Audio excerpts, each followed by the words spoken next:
Hey everybody, welcome to Monday Night Live in Lexington, you guys. My name is Katherine Kaufman, and I'm a psychic medium here in Lexington, Kentucky. Welcome to my every Monday night show. This is where we discover what and who we are in this journey called life. Hey to all you guys over here on Instagram that are joining, and to those of you on Facebook and YouTube that are joining as well. I will try to check the comments section to see if anybody has any questions or comments.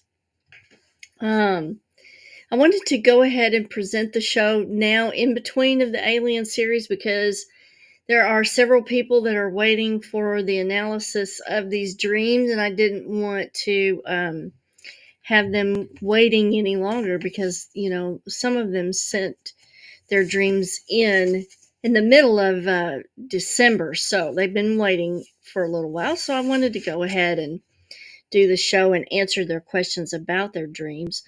So once a month, I try to present these type of shows. And so what you can do is if you have a dream that you're not quite sure about or you want to know more about, just email or direct message it to me.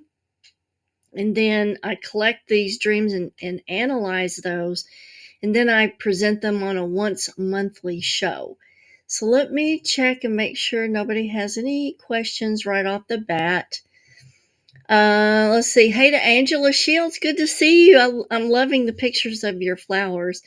Hi to Sonia Moore and Mick Gillicuddy. Thank you. I have been, down with this back problem. And I think it is a SI joint problem. And so I've been in a lot of pain. And the worst thing that hurts is sitting up. So this is a task for me. But last week I went to acupuncture over at Blue Lotus, and I started actually feeling better. So I'm going to go back again this week and maybe another week after that. And hopefully I can get back where I was. Hey to Lemon Juice. Good to see you tonight. Before we get started today, I want to do some shout outs to my Patreons. Shout out to Patreon Amber Benteen, Charles Biggs, and Tara with Wicked Fairy Tale. Thank you guys so much for being Patreons. And let me talk about my Patreon for just a minute. I do a daily moon astrology psychic forecast for only $3 a month. You'll get a daily influence to look at. You need to know, like, is the energy of the day going to be in the favorable range for you to take risks, try new business? Is it going to be in an unfavorable range? Should you pull your energy back? Are people going to be, in a bad mood? Do you need to kind of keep to yourself? These are all things that we look at in the daily Patreon forecasts. Now, there are 3 tiers to the Patreon page. Tier 1 is the daily forecast. I also cover in the daily forecast almanac forecast, like when you should plant, when you should not. Of course, in the winter, that's not applicable. So we look at health concerns by the almanac, what part of the body is affected, and why you may have woke up with a headache. We also cover hair cutting. There are lucky days to cut your hair, and there are unlucky days to cut your hair. There are days that you cut your hair to stimulate prosperity and riches, and there are other days that really trash those energies if you try to cut your hair. So the hair cutting guides are on there as well. Also, the moon mansions are very instrumental in travel. And so I always put what the travel forecast is. So if you're a person that has to travel a lot, that's something you should be aware of going in, because if you prepare for it, let's say you pull up your forecast and it's not such a good day for travel and you have a trip arranged, this ahead of time, you can prepare. And then if it happens, then you've got preparations already in place and you're good to go. So the forecasts are extremely valuable. So let me just kind of let you take a look at the other tiers here really quick. Hang on just a second.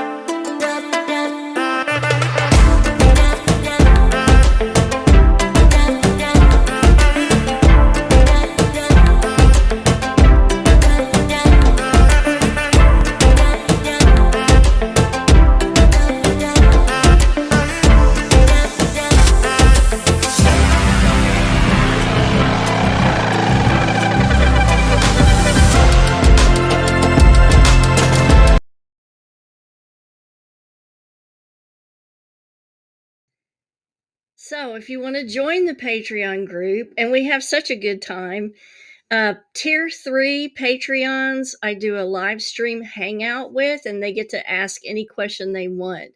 And that's once a month too, but that's the tier 3 Patreon. So, our tier 3 Patreon live stream hangout is coming up actually this Wednesday. So, I'm excited about that. Another thing I wanted to announce is, and let me check for any questions on that. Special shout out to Charles and Amber. Good to see you guys. I did a shout out for you. I hope you heard it. And Ina, good to see you, Ina. This is the last year that I'm going to be offering the one-to-one mediumship courses. I already have 2 students on board now, and this is going to be only this year before October. So if you are interested in the least bit about becoming fully trained as a proficient medium, you need to get on this now before October. Now, the reason why it's ending in October is in this area in particular, in Lexington, if you live close or you can come to Lexington, I do like a blind walkthrough of a couple of locations. Now, I know what's at the locations, and I know it is benevolent and not malevolent. And so what we do is test your abilities by having this walkthrough and then you telling what you picked up on. It's sort of, you're testing your own abilities. And the reason why it ends in October is these places that I picked close down seasonally after October. And so in order for you to get the most benefit out of the teaching, I like to be able to have this location available to my students for that reason. So Amber says she loves the influences every day. Wonderful and easy access in a quick app. Yes, absolutely. And how that got brought about is I started following it for myself because I found it was so beneficial in getting ahead of the game.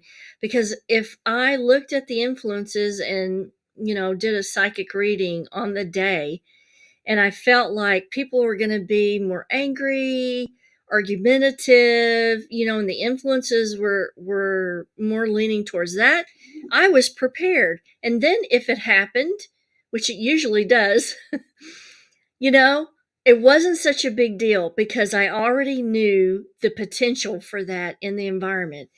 And it helped me deal with situations a lot easier knowing ahead of time those influences were in the environment.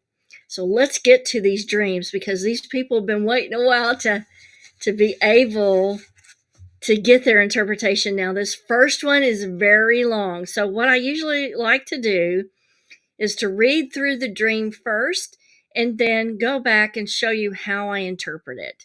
Because what that does is it helps you figure out how to interpret your own dreams. So I'm going to give you a background on this. This person has some ongoing issues with a sister. Okay, so there's ongoing issues with a sister. Okay, so this person says, my dream started with me in my closet. I was organizing my shoes and boots and putting them in boxes. My dream shifted to a hotel in an unknown out-of-town location. I was there for recognition of my parents. Now, this is a little bit disjointed. I'll try to fill in the gaps psychically as I can. She never appeared, however, and I'm not sure who she is. She never appeared. However, my sister wanted to walk them in during the first event. Now, here's my other question. What event? So I don't know what the event is. And I took the second. I arrived to this feeling of a hotel alone. Mom and dad weren't there yet. This is very unlike me, and I had only worn or packed one pair of boots for my evening outfit. The event started at 6:30 and I was early. Like me, of course, I went out to explore the hotel shops. There were only shoe stores, 3 as a matter of fact. I didn't see anything I cared for, as the boots I was wearing were very nice, and the shoe stores there were very dressy evening high-heeled shoes. I felt myself in the hallway of the hotel going towards my room when a lady from the event approached me to ask about my shoe comfort. I have these boots. I told her they were very nice boots. They stretched and looked great with my outfit. She pointed out that I had on, and she puts in quotes, a shoe of a kind. Now, it took me a while to figure out that what she was meaning is that the shoes were different colors. I blame myself. How could I have boxed a color of a kind during organization? I could hardly see the difference in color. However, it was obvious to the others that the left was black and the right foot was red. I looked even closer, and they were not my good boots. I didn't see any shoes appropriate in the hotel shoe stores, so I went, "Oh well, let's just wear them." The lady left as I walked away with my boots, and they felt strange. I looked down to see the sole was coming apart from the left black boot. I was mortified. The boots I had were not my good pair, different colors and now falling apart. I thought I could just wear them. I could just go without boots. I could just let my sister escort them. None of these options were right for me. Now with that feeling, I had entered the room. I found Mom and Dad had arrived and they were seated. Not really needing to, I checked their clothing. Mom first. She was in a pink dress. After I removed Dad's light jacket, he was in a medium gray suit coat and blending slacks. And then she comments, "In life, my dad was pristine in his attire." Mom was silent. After I told Dad, was he okay, or after I asked Dad, was he okay, he said, "I am," as if he wasn't in need of my approval. It was 6:23, 7 minutes until the event starts. In my mind, I had time to find shoes. The first hotel shoe store was only had tiny sizes of elegant shoes remaining. I went to the second shoe store where a man was working originally, now a lady. I told her my predicament, and she was gracious enough to give me the shoes if I could find my size. The man reappears back at the counter. This store now only has cute, rubbery galoshes, muck boots, not my size. I thank her, and now I'm driving alone in the dark to the next exit for a shoe store. I turn around at this exit without searching for shoes and drive back to the event. Now, this is a very long dream. Okay. And the whole dream revolves around shoes. Okay. So let's start out at the beginning with where she's at. Let me check for questions really quick and just make sure there aren't any. Awesome, Amber. It helps me stay focused too. Okay, so the dream starts out with her in a closet organizing her shoes and boots. So the closet kind of represents security because it's a close encapsulated place. It's not wide out in the open. And the organizing is I'm going to try to say this, compartmentalizing. I can't say it. But the shoes represent character. And so she's compartmentalizing. There you go. The characters, different, like trying to choose from different characters of how I should be. Then the dream shifts to this hotel. Now, the hotel is a temporary situation, it's a temporary place. And I'm not real sure why. I couldn't figure out why she was there for an event of recognizing her parents. I'm not sure. Like, I need more information to analyze that, which I don't have. And maybe the recognition of the parents is to try to discern how the parents feel about the situation between her and her sister. Okay, so she arrives at this temporary situation in the hotel alone. That's that real solitary, kind of isolated feeling that's a little bit unsure of yourself. And she says she's only packed one pair of boots for the event. So that gives me the feeling that the person feels unprepared, or they don't have the resources that they need to deal with what's going on.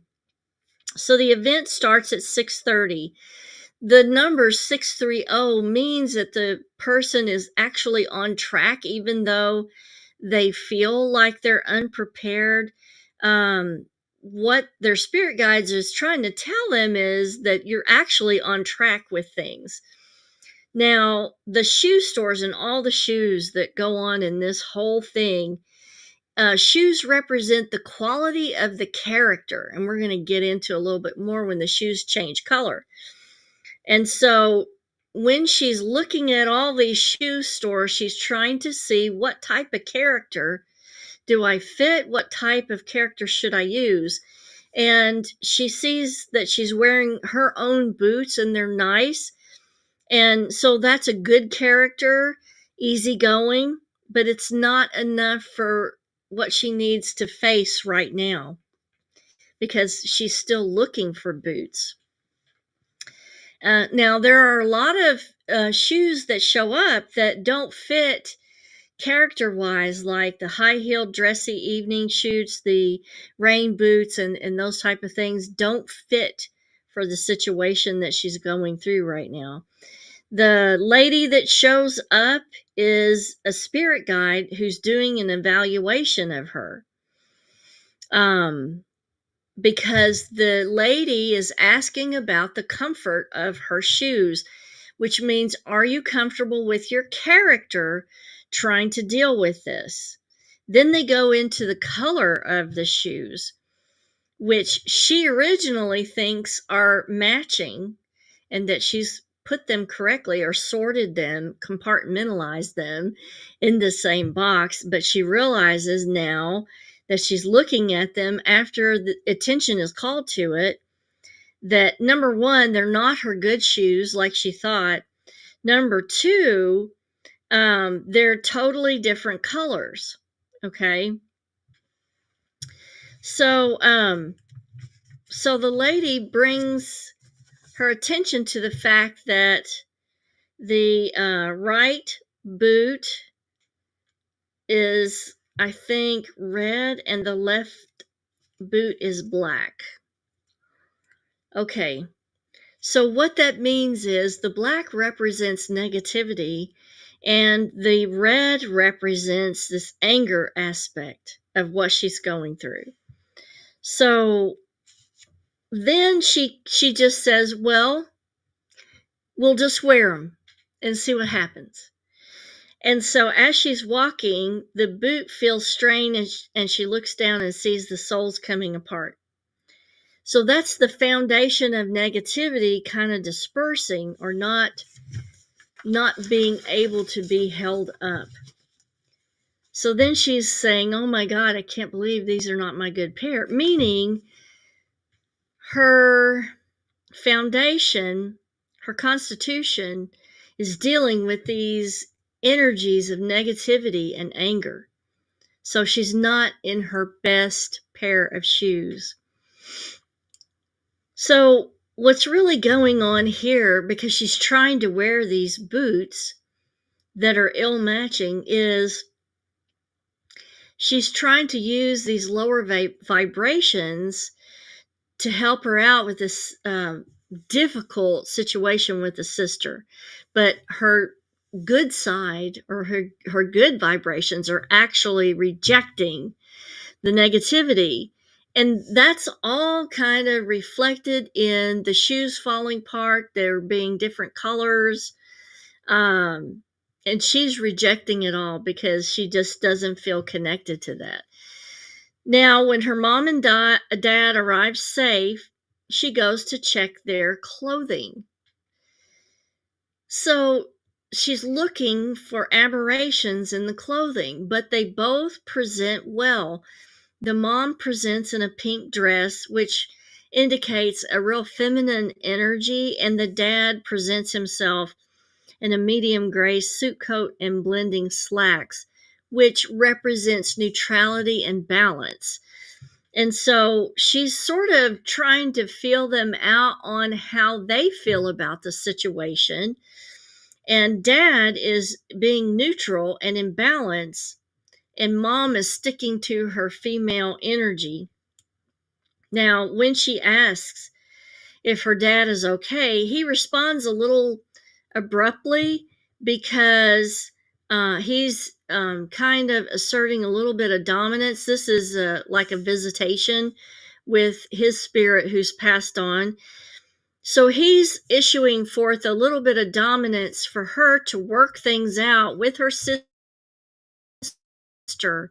because remember, he has on this gray suit coat, and that means neutrality, meaning I love you both, but you guys have got to work this out between the two of you.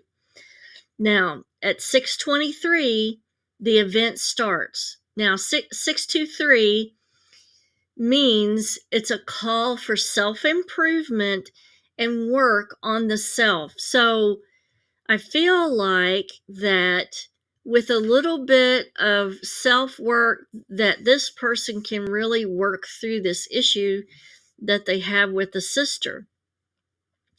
And I think it is all kind of revolving around searching for the right character to deal with it, and having strength, and moving past the issues that are happening. So, searching for the right character, and obviously being negative about it and being angry about it are not the character that she needs to move past this. And I think her dad has come in to say that,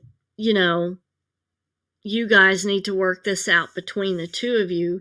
And certainly that 6:23 kind of alludes to looking for self-improvement, maybe a self-improvement course on difficult relationships that would definitely help this situation. So that's a long one, and that's my interpretation on that. Now, we got to pause for a little imbibement to help me sit in this chair to the end of the show. Okay, awesome. Let me check for questions. And good to see the new people joining over here on Instagram. Oh, let's see. Ina says, I don't have any details on dreams, but my sister-in-law told me yesterday that she has been having dreams about dead relatives all week: husband, dad, mom, brother. She seems disturbed by it rather than comforted. Any significant to dreams like this? Yes, absolutely. Not all dreams are visitations. Now, when you have the loss of someone, oftentimes your subconscious will send you disturbing dreams about their passing, or situations with revolving around that. And what that is specifically doing is trying to get you to deal with the aspects of that person's death or them having to leave. And they can really impress upon you and be very disturbing and very upsetting, but those are not visitations. Visitations are, I would say, 90% positive, where the spirit wants you to know that they're okay and that they're doing all right, and that they will come and be with you every now and then. But disturbing ones, you have to look at what is the message behind this? Like, what is the issue that I'm not dealing with? Is it the manner with which they passed? Is it the age that they passed? So that person, Ina, really needs to analyze their dreams for the significance of what their subconscious is trying to get them to work through or to accept. Because if you don't, like if you refuse to work through those issues, what happens is those will become repeated dreams, because the subconscious will say, well, she didn't accept that situation and work through it as we sent it there. So let's change that dream just a little and send it to her again in the hopes that she works through it. And so you see, then they become repeated dreams, and that can be hugely uncomfortable, So the best thing to do is to find out what is the message here that I need to work through, and then get it out of the way so that those dreams don't come back. So she may be dreaming about all of those, because there may be aspects of each death that she's not wanting to deal with, or that she's dealing with poorly. Okay, so the next person's dream is very interesting, and this person does a lot of spirit investigation and healing. And this was very interesting. So this person writes, I'm in a community place with lots of other women. Then someone comes in with bags and bags of used women's clothing. They are all my size and very nice and expensive used clothes. The other people there are like grabbing up the clothes, and she feels a little bit, oh, I'm gonna miss out because I'm just standing here. And some of the clothes have yard sale prices on them, and some are labeled for free. So she finally picks up a few things that are barely used and extremely nice. I have free things in my pile. However, she's feeling compelled to give a donation for the clothes to help out the owner of the clothes because she's able to. So she has like a challenge. So she has this challenge.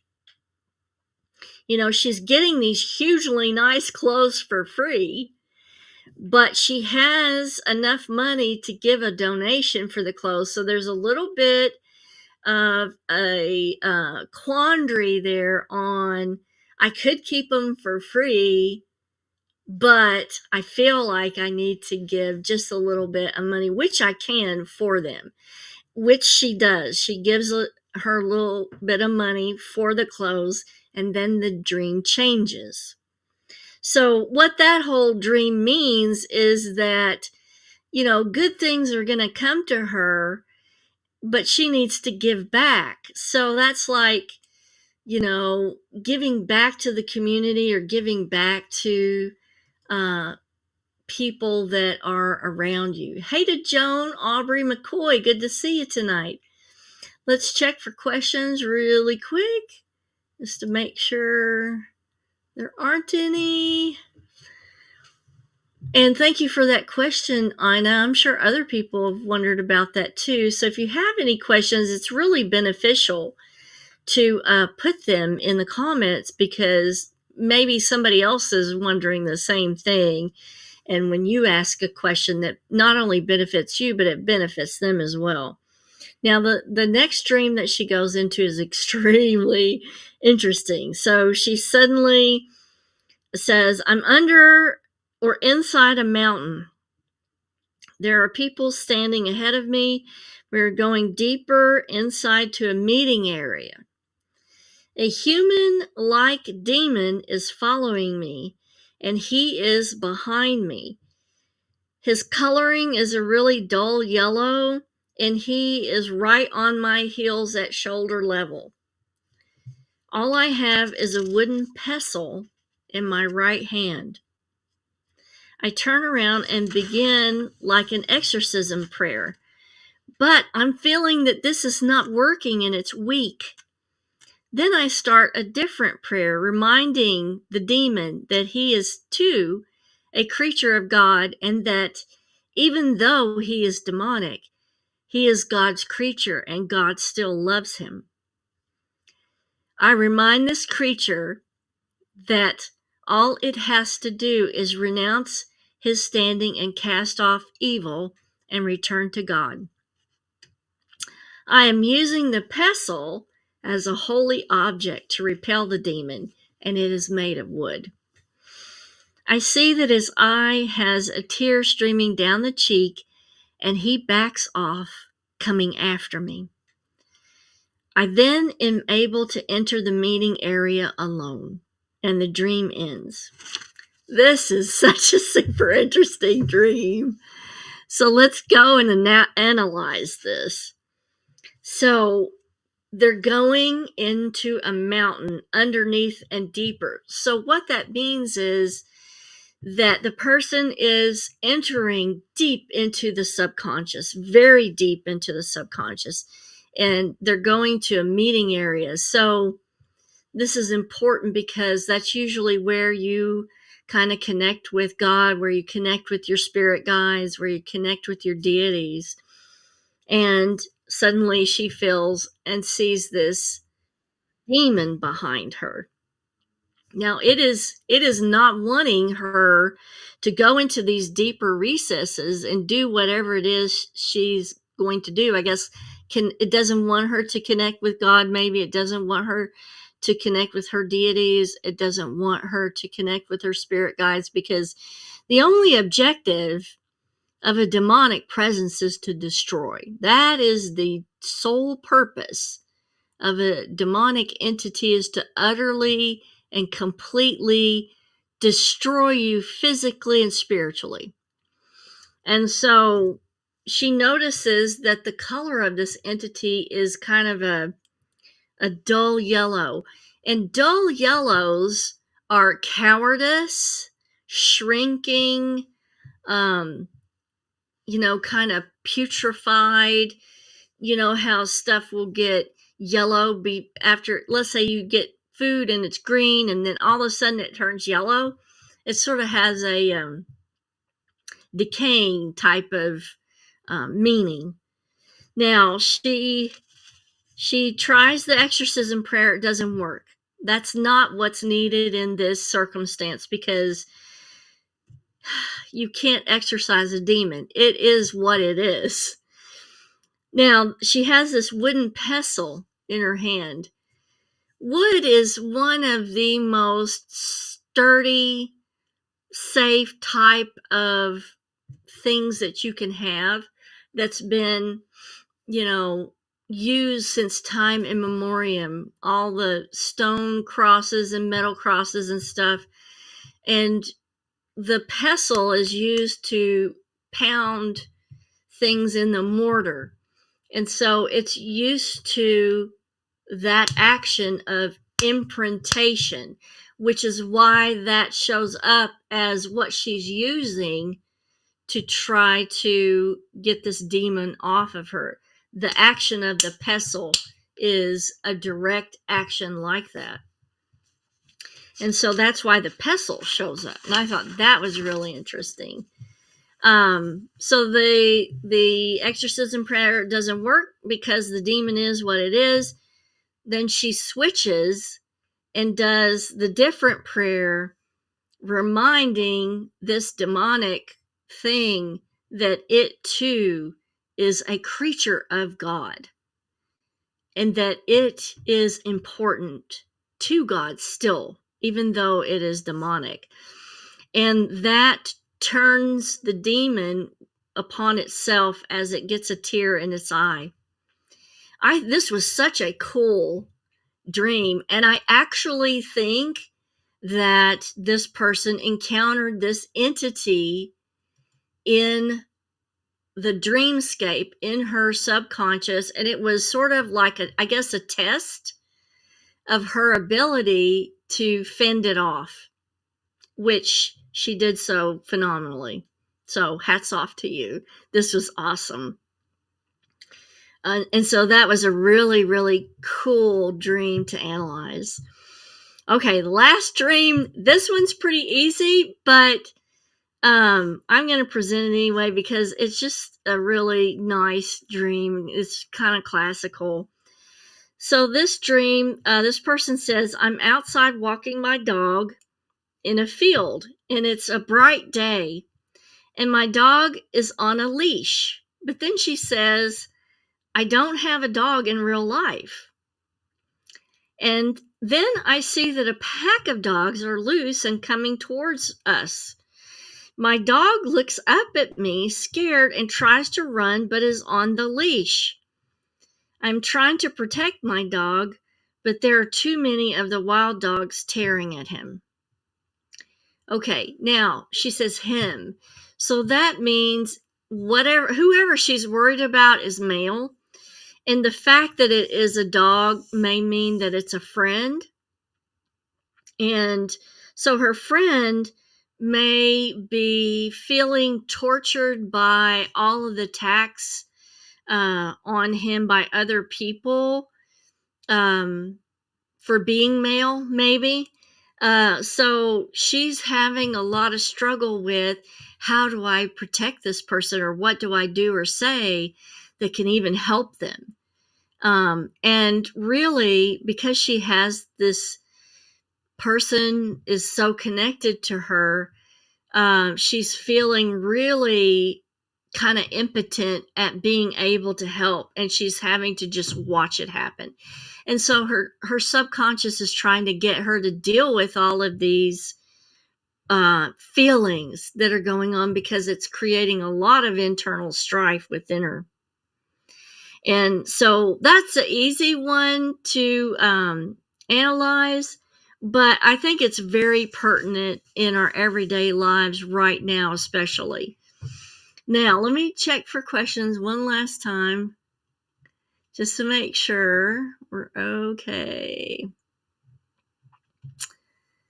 So let's see. Amber says, I had a family member dealing with a mental breakdown that dreamed of a bunch of celebrity heads, really of no significance from what they can remember of why they were celebrities, but they were attacking each other and cutting heads off of people. And he was running away and got in a car and was able to escape. I know they recently went through some bad luck surrounding him, and these were things out of their control, and it happened back to back to them. So a mental break and a loss of balance was triggered. What is your take on this? I was thinking they felt powerless and loss of control when they are typically in control. Thoughts? Okay. So the celebrities represent people who have more notoriety. And so I guess the celebrities were running around attacking each other and cutting heads off of people. So what that means is maybe they felt like a little powerless, that these celebrities, and sometimes people view these higher people as government officials or celebrities that are getting to do things that damage other people. And we as the little people don't feel like we have any control, which, a lot of times is pretty true. Some people get to do whatever they want or say whatever they want, and they get by with it. And here we are having all this bad stuff happen, and it affects us more significantly, I guess. So it is basically feeling things out of control or beyond the control. And I guess that's what the subconscious was trying to say is, hey, things are getting out of control. Things are becoming out of your control. And so those are early warning signs to get help before the actual mental break happens.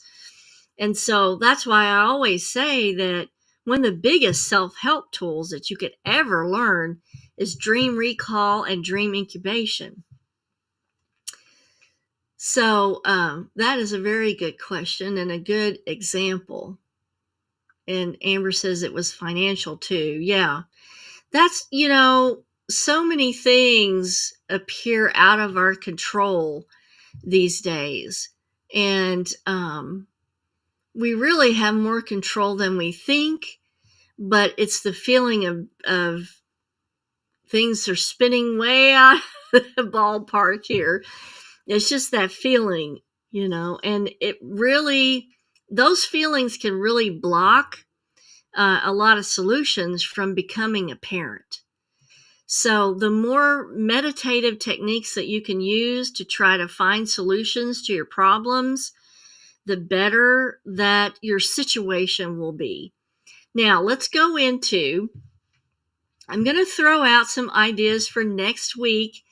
And I would love, love, love for you guys to make comments on what you would like to hear the most. So for next week, I have Project Bluebeam. And if you don't know what that is, look it up. It's very interesting. Real levitation. And in the future, not next week, but in the future, I'm going to do a show with hopefully Sister Jessica on the satanic rosaries, because we need to know what those are, what they look like, so that we can avoid them at all costs. And they're not widely talked about, so I think it's important for all of us to know what those are. Anyway, I hope you guys have a fabulous week. Until then, next week, kisses from Kentucky, and I will see you on the flip side. Bye.